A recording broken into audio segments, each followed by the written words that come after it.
Cece and I'm here on the couch with Untold. Batman out and stunting.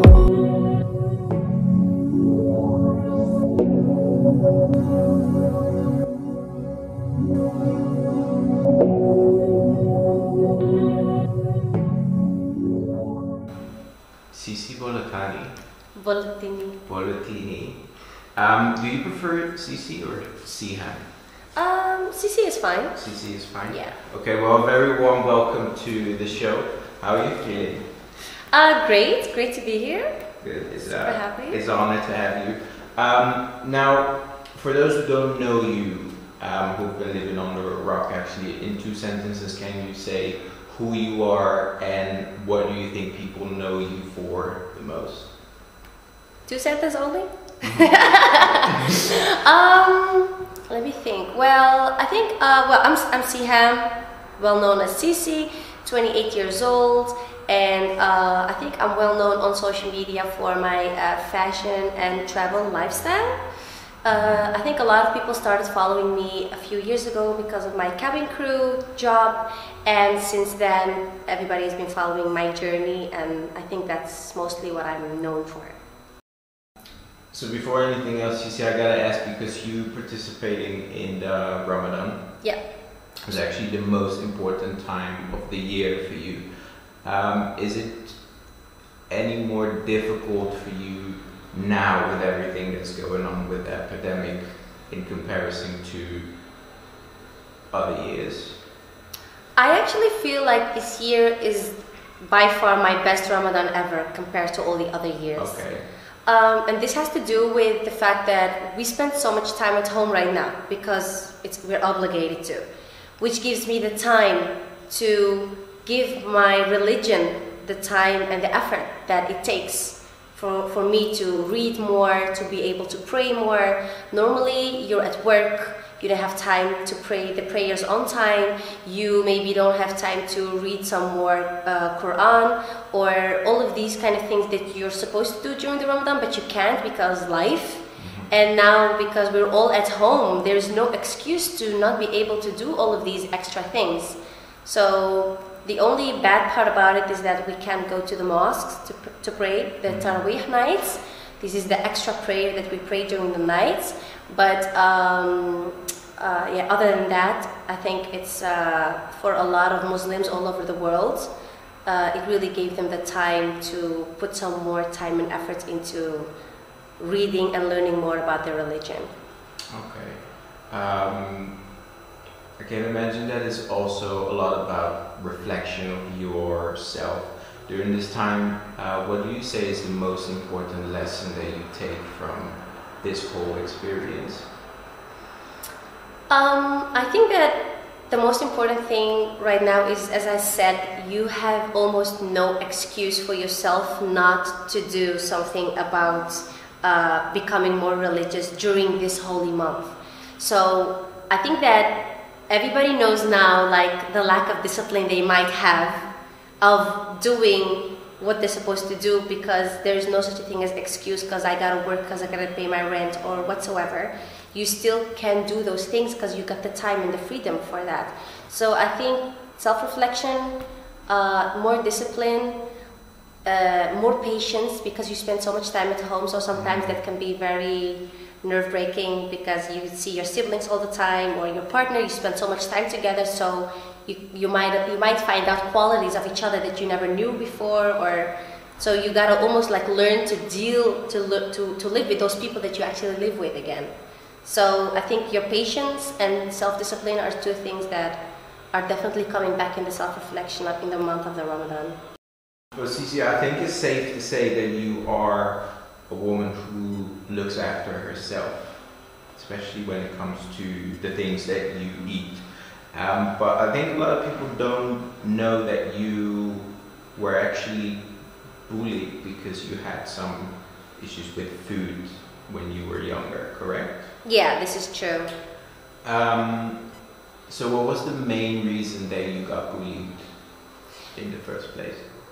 So this is something that I've actually never shared ever before because it was something from my youth, and I felt like there's no need to ever tell this to anybody because it's something that's from the past, and I don't want to bring something from the past back to the future, to the present.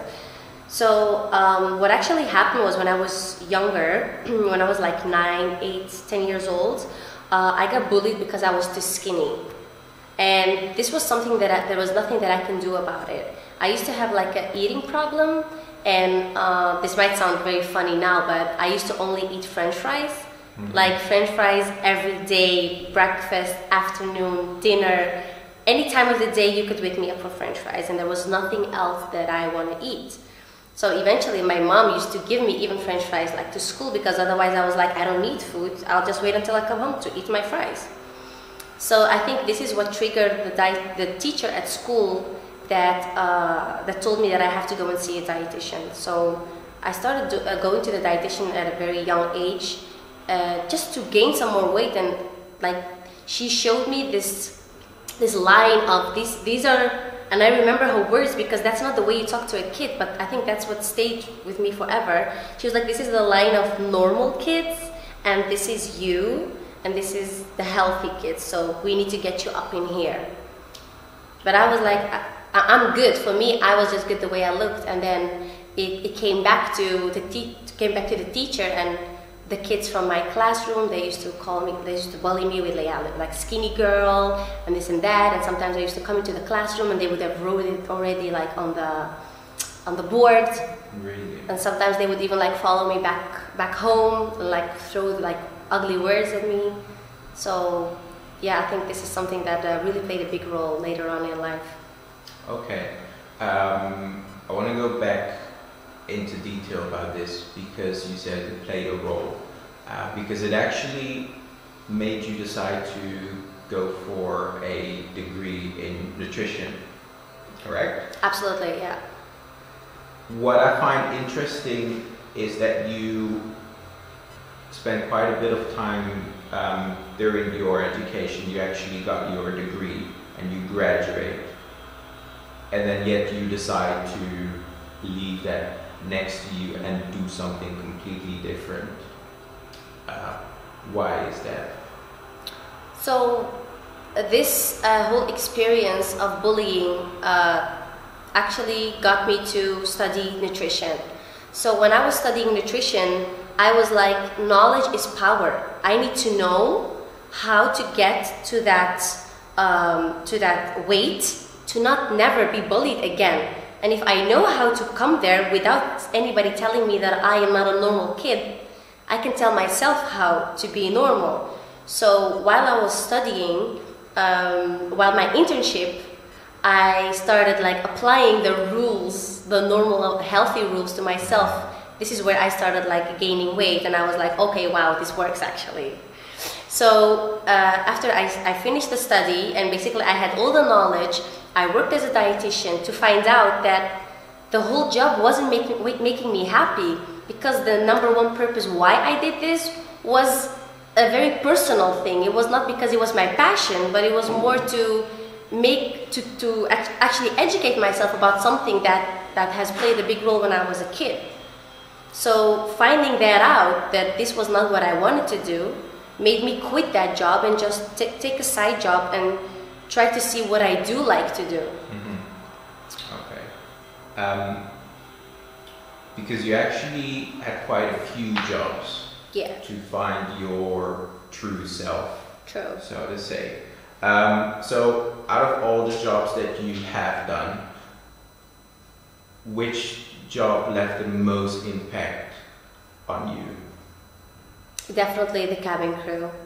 The cabin crew? Absolutely, yeah, definitely. Right. Because you actually lived in Abu Dhabi for 2 years. Yeah. Which you mentioned in your Q&A actually on your YouTube channel. You actually mentioned that you felt and had to deal with extreme feelings and emotions of loneliness. Yeah. Because you were there by yourself, you were living in Abu Dhabi yourself. Absolutely. That was it, guys. Good morning. Super tired, as you can see. But this is the last time that I'm gonna be super tired for a flight. 3 hours of sleep. I've had an amazing layover in Chennai. My suitcase and trolley are ready for me to fly back to Abu Dhabi. Au revoir. I was there for 2 years, and well, the first year was amazing. Traveling, friends, going out, having fun.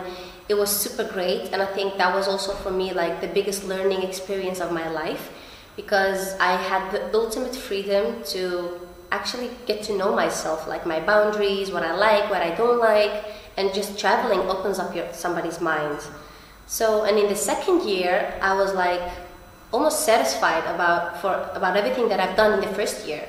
And in the second year, I was like, okay, all of this is great and amazing, but it would be better if I could share this with somebody. But then you're having this lifestyle where it's very difficult to let somebody into the lifestyle that you have, because you're so unstable. As a flight attendant, you spend so much time abroad that you're never actually back home to actually build up something. So this is where I was like, this is a great job for people who just want to go and find themselves and like be solo, be single, have fun, enjoy their lives. And I think like I reached the point that I was like, okay, I think I kind of want to settle down now, but I have to take action in order to get there. So because of all the time being lonely, finding yourself like in hotel rooms in all different kinds of sides of the world, and so many things, so many amazing things that you have and nobody to share it with except for your followers. But then the bigger your following is, it doesn't matter anymore, because you just want it to matter to one person. So okay, so you actually already had a following whilst you were still a cabin. Yeah, it actually started right before I became cabin crew. Okay. Right before I became cabin crew, I was just working in a call center, and it was such a boring job. I was dying, and I was like, oh my god, I just need some entertainment for myself. Mm-hmm. So my friends used to tell me, yeah, you gotta download Snapchat, it's fun. And I was like, come on, Snapchat is for kids, nobody got time. And then eventually I did download Snapchat, and I was this one-man show for my friends on Snapchat. So I was like, guys, I'm here at work, I'm gonna go and have lunch now, and I was just telling stories.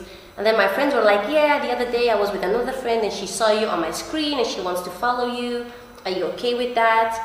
I was like, yeah, sure. You know what? I'm just gonna open it up. Everybody needs to know how boring this job is. So that's kind of how it started. And then from the one or the other day, I became cabin crew while those 100 or 200 of people were following me.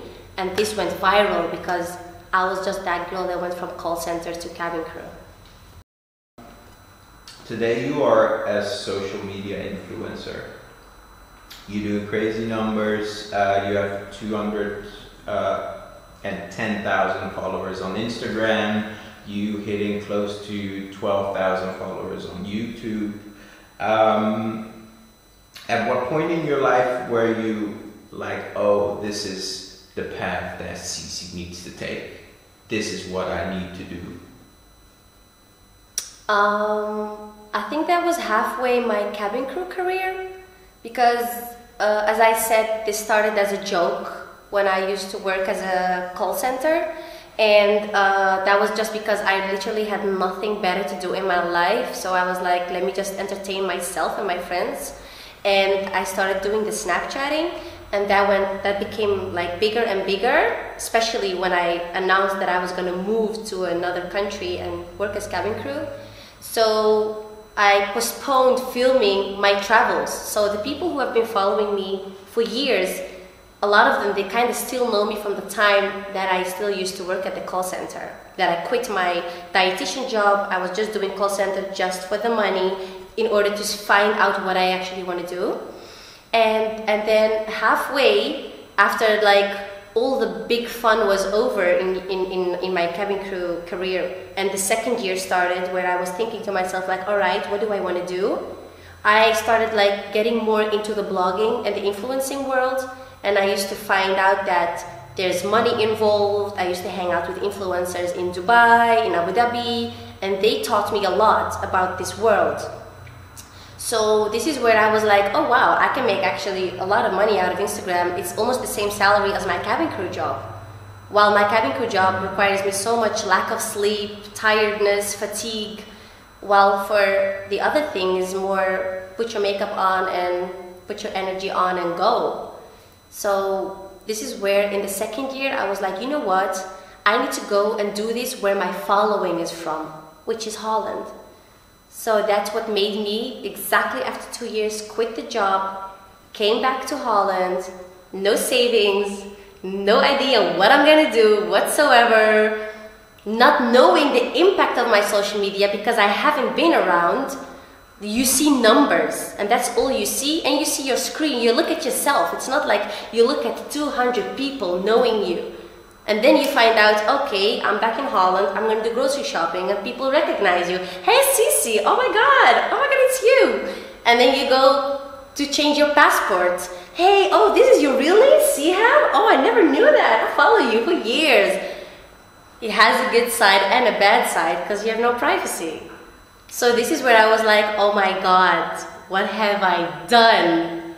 And I was like, all right, I gotta put this into something positive. I have a big network, I have a big following, and this is where I just started hanging out with other influencers, contacting them, going to events. And there was one girl that she was literally like, hey, I never saw you before. Are you an influencer? And I was like, well, I guess that's how you guys call people with large numbers, large following. She was like, yeah, because I've never seen you.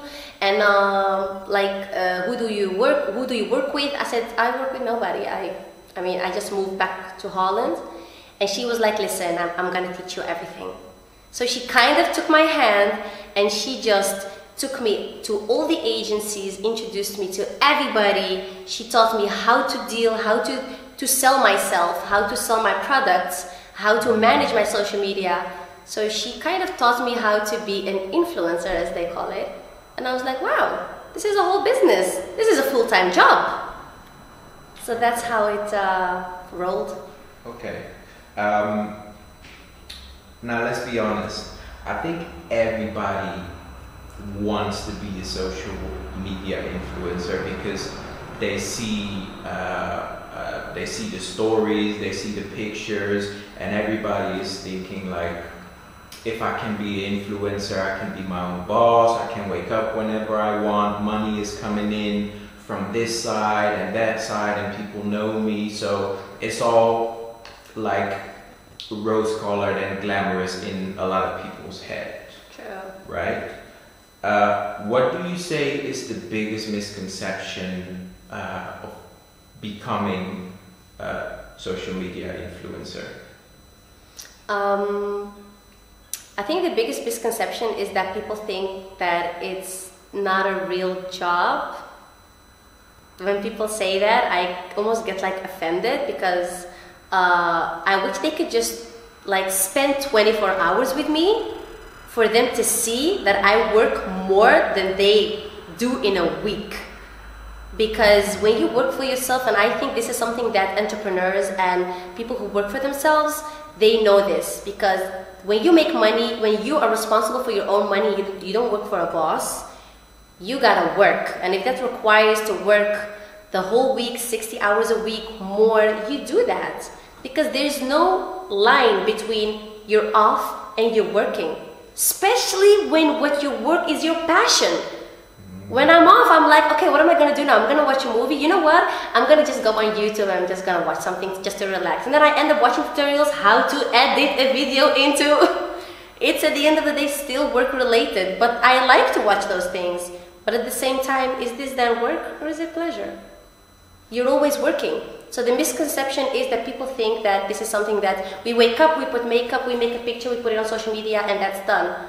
But that's not how it works. You have emails that need to be answered. You have content that needs to be created. You gotta think of content to create. You gotta plan it. Your energy is not always on point. It's not always like you wake up and you're like this, hi guys! So you have to time it depending on the way you feel, because if you don't feel great, you can see it in the camera as well. Right. Because you actually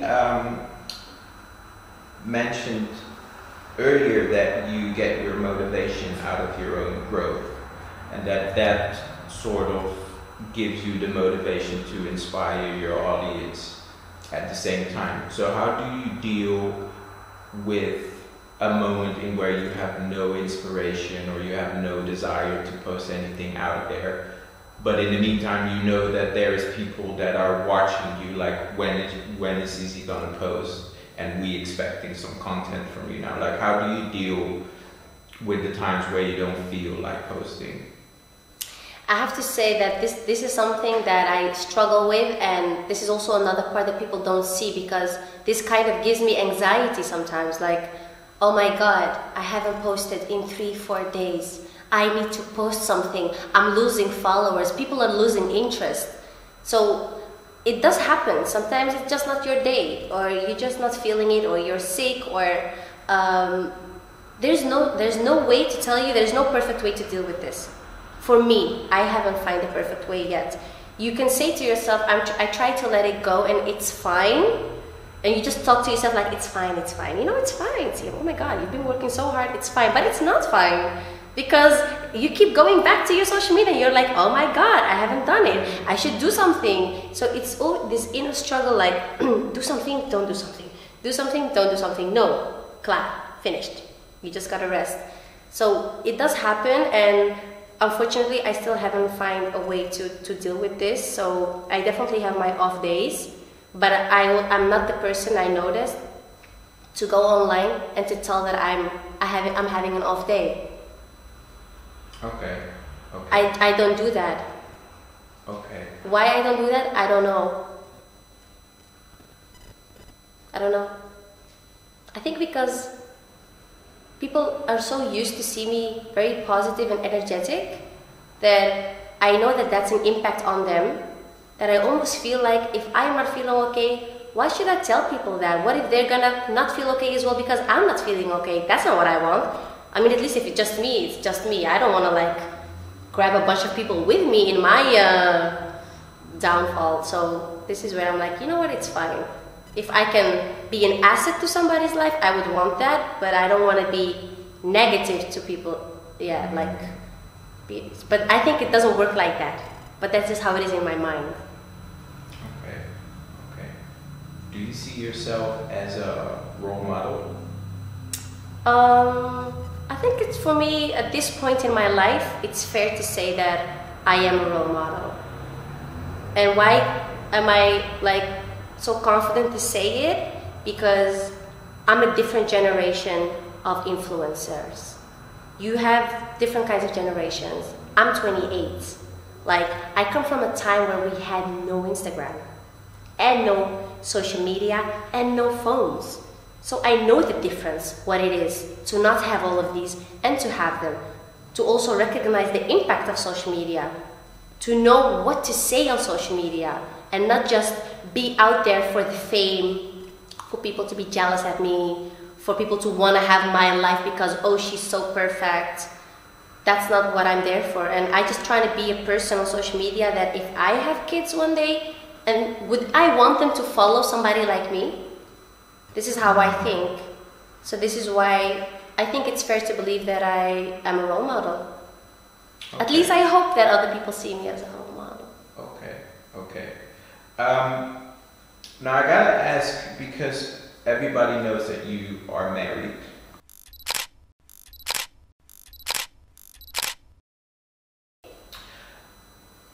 When people look at your social media, particularly your Instagram, there is a lot of pictures of your travels and your day-to-day life. Yet we can see that you are very selective with the things you put out there when it comes to your husband. Is there any particular reason for this, or is it just because you don't want to involve your husband in your life? Yeah, there is definitely, I thought about this because me being out there, the shock that I had, for example, when I had to find out through my following that people know me, because I was doing what I was doing without knowing what the consequences were. But at the end of the day, I chose this life. I chose to put myself out there. My husband didn't choose that life. He chose to be with me. But the fact that I'm out there doesn't need to mean that he needs to be out there as well. So it wouldn't be fair if I would be like, well, I'm out there, so you need to be out there right now as well, so come and join me. Because if he would have wanted that, he would have done it himself a long time ago. But the guy doesn't even have pictures on Instagram of himself. Like, I had to like be like, can you send me some pictures? And then he's gonna be like out there for 200,000 people. I wouldn't want that for him to begin with. So I gave him like the choice, like, you think about it. With time, it's maybe gonna change. Like for now, if you would be like going here doing grocery shopping, I wouldn't want for people to stare at you, to be like, oh, that's Cece's husband. Yeah, that's him. Like the fact that I have this already is enough for both of us. So I wouldn't want like your life to be changing because of something that you haven't actually directly chosen for. Okay. So I respect his privacy and his choice. Okay. Now let me ask you something, and you don't have to answer this if it's too personal. But how does your husband deal with the fact that you are who you are on social media? He finds it very like in the beginning when we just met, he actually had no clue what it meant to have this number of following. He also thought like this must be like something that you don't really like deal with on a day-to-day. It's a number, but you can't really see those people, so it's fine. And this image of what he feels about it changed when we were actually together, and then we would go out, and then he would actually see people come to me, ask for pictures, or they would stare, or this and that. And he told me, like, what you do, I wouldn't be able to do it, because you get not only positive, but you also get negative comments. I mean, there's always somebody that has something to say that's not always, like, nice. So he tells me that I'm such a performer. That's how he calls it. He said, you know exactly how to perform in front of people, in front of a big audience, in front of the camera. It's natural. He says, like, I cannot do that. He's like, I can be like you. So he said, this is a talent that you have, that you're a performer, and he just believes that it should be like way bigger than what it is now. He's like, you're gonna be out there for sure. I believe in you. So but he's a full supporter. Okay. You guys are actually, because of everything that's going on, in a long distance relationship. Absolutely. What would you say to people that are watching right now who also experiencing like emotions or struggles that they cannot be together because of it? Like, what would you say would be a tip to sort of get them through the whole fact that you cannot be together? I think the most important thing is that as long as you know that the connection and the love is on the same level, there's nothing to worry about. Because we all know that this thing is temporary. It's a temporary long distance. Even this is gonna come to an end. The virus is gonna come to an end. The situation that we're in is gonna come to an end. It's all about patience and believing in that whatever happens in this world is for the good. This must be for the good as well. I'm just thinking to myself, like, maybe you needed this time. Maybe you needed this time alone to invest in yourself, to find out where you can invest your time and energy in to be bigger, to be better, for your growth. And this is the same for him. I told him, like, this time apart, it's very important to just plan it well. Like, plan it the way that you have enough time to talk to each other, that it fits in my schedule and it fits in his schedule. And just sometimes if you don't know what to talk about, write things down that you want to talk to your spouse about, or to your loved one, or whoever. This way you can discuss things and you don't forget, like, about what you would want to talk to about. And yeah, I just think it's important. I think because there is distance, sometimes this brings people actually closer, because you're not together, and there's no such a thing as talking about who's doing the dishes, who's doing the grocery, where are we going tomorrow, what are we doing this weekend. You're gonna have to have some more meaningful conversations now because you're in distance. So I just think my tip is to stay positive and see the good in the distance that you guys are going to be having, because it might never come back, something like that. So you should actually make the best out of it. My last question, Cece, is what can we expect from you in the near future? Big screen. No, I'm joking. I don't know, but it's so funny. I have that, like, this vision that I keep making jokes about. Like, even in the car, I was telling her, like, listen, I said, me, I really feel it. I'm gonna become a millionaire. She's like, really? You want it so badly? I said, no, I don't want it so badly, but I just feel like there's so much more out there, and I am not in my full potential. I am not doing my fully what I'm capable of, and I just feel like I feel like there's gonna be happening something very big very soon in my life, a very big change, and I think that's gonna play a very big role in my success and in my future.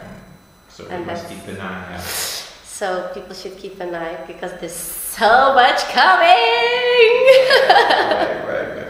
Well, Cece, thank you very much for your time. I appreciate it. Absolutely, it was a pleasure, a big pleasure to be here, and I'm honored that you guys invited me. Thank you.